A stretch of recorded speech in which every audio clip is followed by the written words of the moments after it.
Hey y'all, it's Anna. Welcome back to my channel. Today I want to come at you guys with a video of my homeschooling curriculum and scheduling. I have 5 kids and I homeschool all 5 of them. I've been homeschooling for about 4 years now. So I just want to make a video just showing you guys like the curriculum I use and my scheduling. And like I said, with the 5 kids, I'm probably going to have 5 different videos for each grade level. Just kind of going into that, what I do and when I do it. So this right here will be my first video, and I'm going to start off with my kindergartner. And before I get into that, the scheduling of how I do it for the homeschooling, I school 5 weeks on and then 1 week off. And I got the idea from a lady here on YouTube at Grateful 8's, Erica. Hey girl. I had talked to her a while back, and also saw videos on just her homeschooling and stuff like that, and she did the 5 weeks on, 1 week off. I don't know if she still does that, but I know I have adapted to that and it's working like really good for me. So that's what we do as far as our time frame: 5 weeks on and we do one week off for a break. And excuse me, I break it up as far as the days of the week. On Mondays we do math, reading, Bible, and penmanship. On Tuesdays we do math, reading, Bible. Some of them will have language arts, some have spelling, some have phonics. So we'll do that on Tuesdays. Wednesdays we do math, reading, Bible, and history. Thursdays we do math, English, Bible, and science. And Friday we do math, English, Bible, and health. So I'm going to go ahead and jump right into it as far as with my kindergartner and what I use. I'll start off with her penmanship. For the majority of my kids, I do rod and staff, but they didn't have like a kindergartner, curriculum. So as far as her penmanship, I did the rod and staff, and it's the first grade, which I'm fine with though. And it comes with 3 books for her penmanship. And I will have her do probably like 2 pages of her penmanship. I'm trying to find one that I can show you guys. And also with her penmanship, I have her write, her practice her name, our address, and our phone number. So I'm trying to, and with the penmanship, it'll start them out with trying to do like lines and stuff, writing lines. Then it'll go into like writing slants,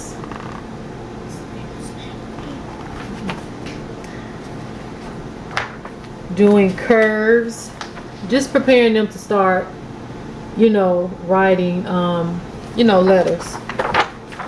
Then it'll go into small letters, and also it'll go into numbers.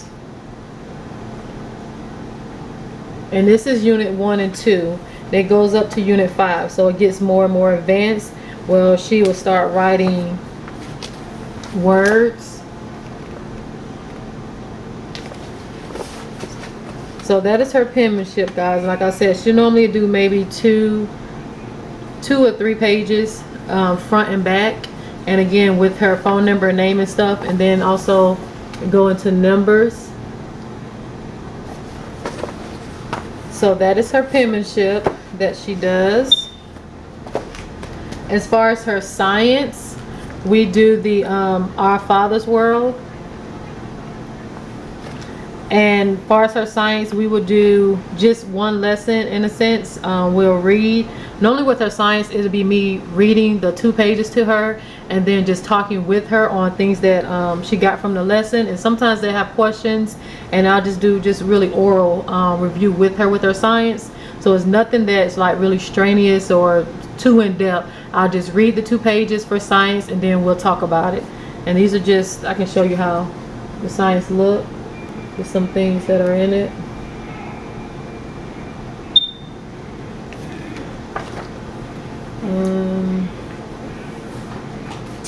It's right here.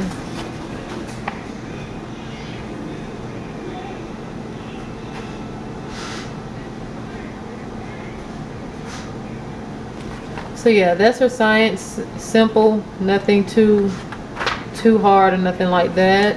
There's another one.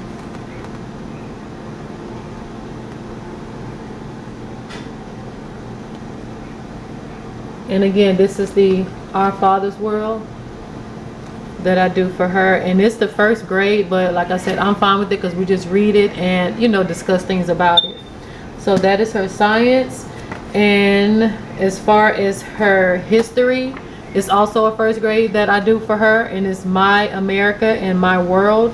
And the same thing with the history, with the science, I do with the history. We'll read maybe 2 pages, and then we will talk about what we learned. And I'll just show you some pages in it.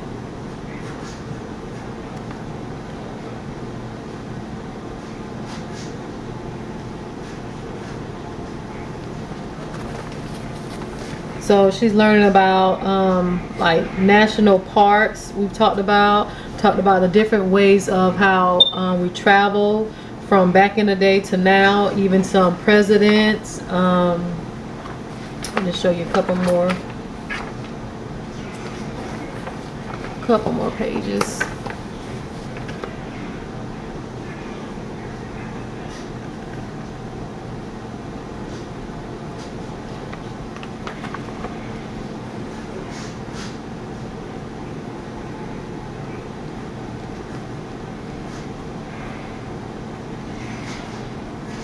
So yeah, that is her history that we do. Now, as far as her reading, this is what I've been doing. Teach your child to read in 100 easy lessons. You guys, this book is amazing. Like, it really is. I love this book. My oldest 2, they started out in doing school in the public school. So when I took them out and I started homeschooling, the other ones, they didn't have that, where they went to public school and kind of got taught how to read and stuff. So it really was all on me, and that scared me. Like, for real. But this book has made it so doggone easy. Like, I love this book, and I really see like the advancement as far as where they start, and then, you know, to once they finish, it's like, man, like they started off just learning about sounds, the sounds of the letters, and then slowly got into reading the words, you know, learning the different sounds, like the vowel make, the long and short sounds, and, you know, then learning, like I said, how to do words. And it'll start off with just short sentences that they will start off with, and then go into them, you know, reading paragraph, and then advancing to them reading, like right now she's on the, what is that, like story now that she is reading, and this is my kindergartner. So it's, it's really good in just how it's broken down, how it starts them off, and, you know, how they slowly progress and stuff like that. It's really good. It'll start off as well, like helping them with knowing what's the long vowel and what's the short vowel. Like, it'll have like the little macron that they put over if it's a long vowel and stuff, and then to the point where they will kind of have to know it, you know, on their own. So this book was really, really good. I'm so glad that I got this, and I will be using this for them, for their reading. So this is going really, really good. And for her, now in the beginning where they were just learning the sounds of letters, we did probably 2 lessons. Let me see, 2 or 3 lessons, because they were kind of short, and it was just her learning the sounds, which she was already familiar with anyway. So in the beginning we did like 2 or 3 lessons, but as it got more advanced, as far as her reading like stories in a sense, we just did 1 lesson. Like, when it got to her actually reading paragraphs, we got to 1 lesson, and she would read it, and it's a picture that goes with most of them. So what I would do is, like, I would put like a paper right here blocking the picture, or sometimes I would fold it to kind of block the picture and have her read the story. And then after that, it has questions, and so I kind of asked her, like, what do you think you'll see in the picture, and just kind of ask her questions about it, and then reveal the picture to her, just trying to get her comprehension on what she read before she sees the picture. So that's been going really good. So that's what I do for her for reading, and I got this off of Amazon, and I'll try to link it below in the description bar for you guys. Now as far as her, let's see, her phonics, it kind of go, yeah, for her phonics, she does her phonics when they do their English. So I just did this right here is the Modern Curriculum Press Phonics Level K. I had this in my stash, so I just put this out. I was like, okay, I'll use this, because what she was doing when they did the English was language arts, but we do have a day for that. So she was doing language arts on the day we have that, and then she was doing language arts on Thursdays and Fridays when the other kids have English. So I was like, you know what, I'll just substitute the phonics for when they do English on Thursdays and Fridays. So this is just a simple book of phonics of her learning just letters, and of course like the sounds, what letter go with, you know, what picture as far as the sound of that picture. Let's see, writing the letters uppercase and lowercase, finding again pictures that goes with that beginning letter. So that's all our phonics is, and finding what picture goes with that letter sound for that day. Now as far as her phonics, we normally would do probably like 3 or 4 pages. Let me see, this one was 4, yeah, like 4 pages we would do of her phonics. And as far as her language arts, I was using Spectrum Language Arts in grade K. This book is kind of thin, so she went through this, and this was good. Learn about capitalizing, even pronouns.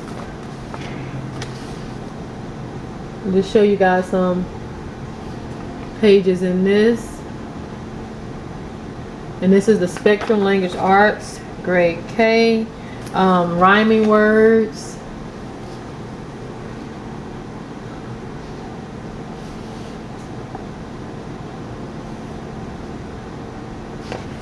So that was her language arts. And then I also, like I said, because it's thin, I got another book for her, and I got the Sylvan grade K Language Arts Success, and it's 3 books in one.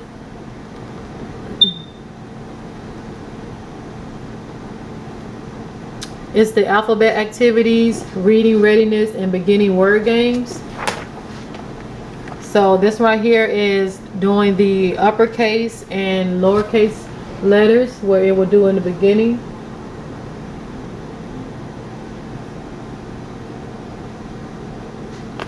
Then it'll go into, let's see, upper and lowercase letters. Then it'll go into like sounds that the letter makes and what picture goes with that letter, kind of like the phonics really. Then it'll go into matching stuff as far as matching, which one this one is, matching pictures that sound alike, like they have the same sound, whether it be beginning or ending.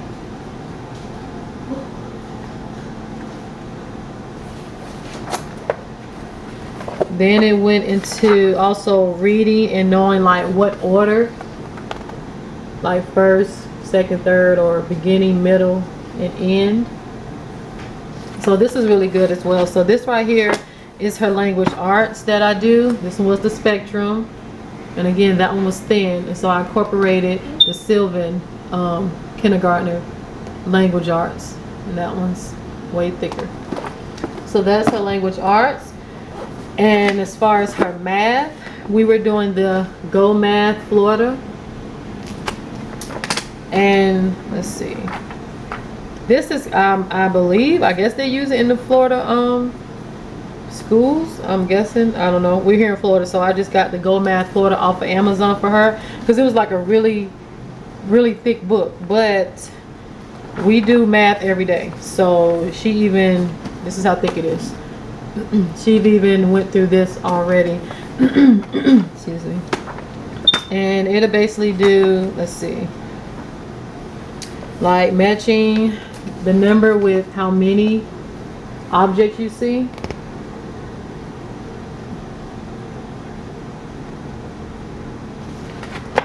They went into, let's see,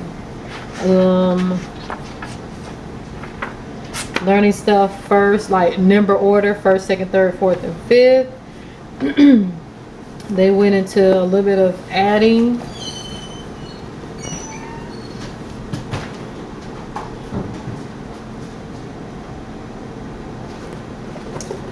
Let's see. Again, number order.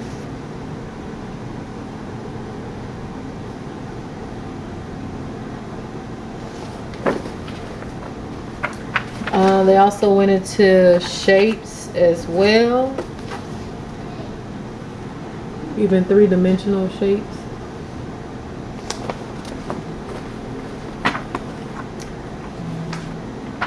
They did also like length, like which one's shorter or longer, things like that.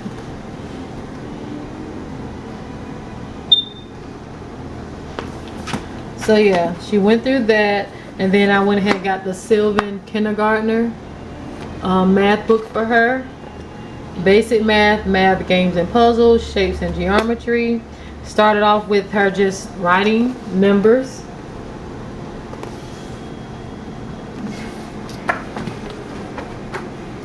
Then it also went into a little bit of like counting, in a sense, like matching the object, like you see the fish, how many do you see, how many are there, and then writing a number for that.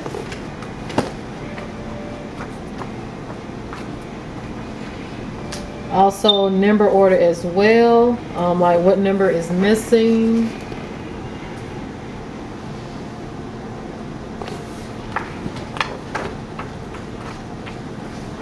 And also right now we're on shapes. And it also goes into even kind of category sorting, like this one right here. Tools will go with tools, toys will go with toys. And then this one, which was the vegetables and desserts, so kind of sorting as well. So this one we're not done yet, but we will finish it by the time our school term is up. Let me see. We should, yeah, because we do math every day.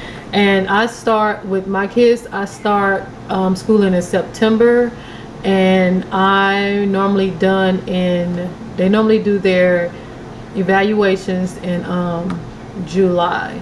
Sometimes the beginning, sometimes the middle. So yeah, that's when I start in September, and they are done in July. They get their do their portfolio evaluations then. So that is it for my kindergartner, as far as what I use for her. Now hers is like a lot of bits and pieces together, which I'm fine with.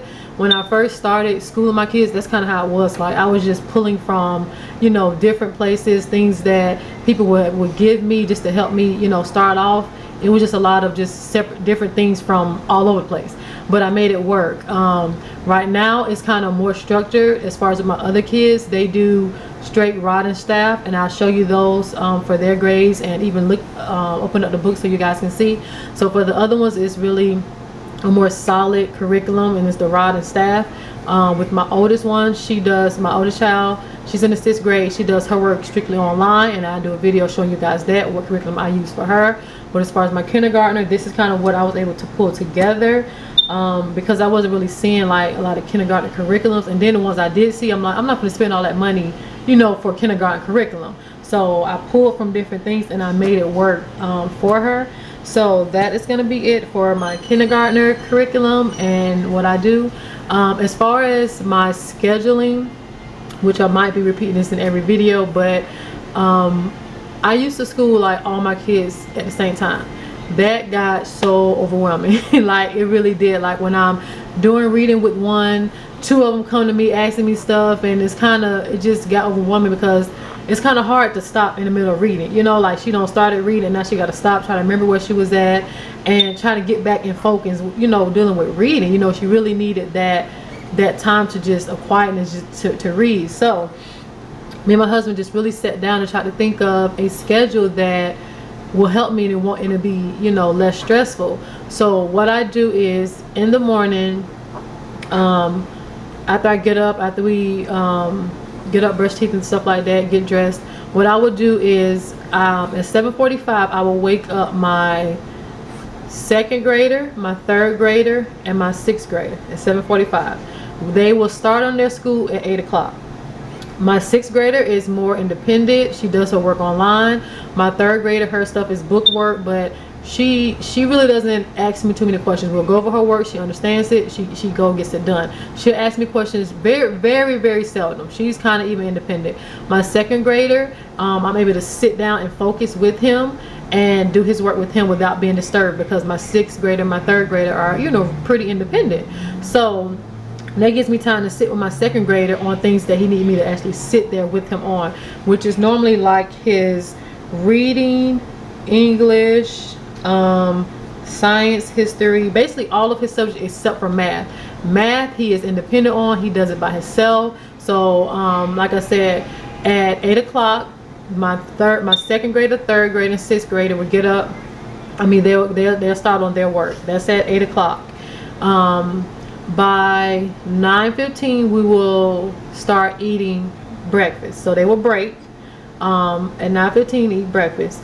They'll come back to their work at 9:45. My 2nd grader, 3rd grader, and 6th grader, they'll come back to their work at 9:45, and they'll continue their work until 10:30, and then for the most part they will be done with their work. So at 10:30, then my kindergartner and my 4th grader will start on their work. My 4th grader kind of, you know, asks me questions more often than the others, so I paired her up with my kindergartner, because my kindergartner, her work is fairly easy, so I'm able to kind of go through it and she gets it. I will sit with her for her English, no, sorry, for her reading. So we would do that first while my 4th grader does some of her work, and she's not kind of questioning me on at that time, so we'll go ahead and do her reading. So I'm sitting with her actually doing her reading with my kindergartner. And then after that, my kindergartner normally does her let's say her math and her English, her math and her phonics and her language arts. That stuff to her is kind of self-explanatory. I'll explain it and she gets it, and she'll start doing it. Her penmanship, all of that. So then I'm actually freed up to be able to answer questions that, you know, my 4th grader will be coming to me answering. So I kind of just pair them up in a way where I will not be getting tugged and pulled so much that it becomes stressful. So that's kind of how I pair them up, and I do as far as my scheduling with them. So that has really been working, kind of taking a lot of stress off. So we normally would be, so they will start at 10:30, like I said, and then by lunchtime 12:30 we're done with school. So after that we're just kind of free to do, you know, whatever we want for the rest of the day. So that's basically like our schedule and our time frame of, you know, how we do stuff, how I do stuff, how I break it down, who's schooling with who at what time and stuff like that. So again, it's been working really well for me, and I just thank you guys for tuning into this video. Hopefully this encourage somebody, you know, out there just dealing with the whole homeschooling thing. Again, I'm probably gonna do 5 videos because I have 5 different kids that I do school, and just want to encourage you all, those who are seeking to, you know, look into this, like, do not be discouraged. It may seem like it's a whole lot, you know, especially in the beginning when you're starting out, but like I did, if you start from just pulling pieces here and there, if you have people who, you know, are willing to give you certain things, and it may not be like a whole set curriculum, take it, you know, pull from it and make it work until you're able to get up to a point where, you know, you can have a more solid you know, curriculum as far as what you will use and stuff like that for your child. So be encouraged, you know, you can do it. Link up with other people who are homeschooling, you know, link up to have that support. You know, it definitely is not easy, you know, but I know that in the long run that it's gonna be worth it for, you know, me and my family. It is times and days where it's just like, oh, like, what am I doing? But I just keep in mind of why I'm homeschooling, and again, I'm around people who are homeschooling, so we're able to encourage one another, and we're able to be truthful with one another. Like, look, you know, if it's a day I feel like, look, sis, like, they just getting on my nerves right now, you know what I'm saying? Like, I just, you know, don't want to do this. Even with my husband, telling him stuff, he just encouraged me, you know, because it is times where it just gets hard, and you can become wearisome. But just take courage and know that you can do it. You know, my strength comes from the Lord, you know, and I know the reason why I'm homeschooling and stuff like that. So just be encouraged and just start, you know. Don't ever think, well, you know, you may not know enough, or I'm gonna start, or you'll start once you get, you know, this type of curriculum you want. No, like I said, pull from pieces that you can and just start and jump out there. It's trial and error. You know, when I first started out, it's trial and error. You will see things that, you know what, well, I don't want to use that, or that did not work for me, this did. You know, it will be trial and error, but you can do it. You know, be encouraged, and like I said, get around people who are like-minded, you know, in this endeavor with you, and just go for it, you know. So yeah, you guys, that is my video on, again, my kindergarten, her curriculum, and I will be coming back with you guys with the rest of them and their curriculum. And again, thank you so much for tuning into this video. Thumbs up, and also share with whomever you would like to share. And I'll see you guys on the next video. Bye bye.